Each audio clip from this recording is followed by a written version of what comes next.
Bismillahirrahmanirrahim. Assalamu alaikum. My name is Hassan and today we are going to change drop down icon or sub menu indicator in Elementor WordPress. Before starting work, it's my request, please subscribe my channel. Thank you. Now back to our work. So we are using Elementor plugin. Now open Elementor header. So open it. So we are going to change drop down icon. So we are in Elementor header. Now you see menu. So click on it.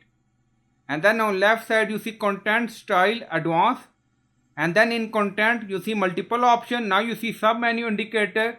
Now you see icon library, so click on it. So you can select icon for sub menu drop down according to requirement. Now we select plus and then click on insert. Now you see icon change. Now icon change done, and then click on publish. Now publish done, go to website page and refresh the page. Now you see icon change in Elementor header for drop down. So I hope you like this video. Please like, comment, share, subscribe. Thank you for watching.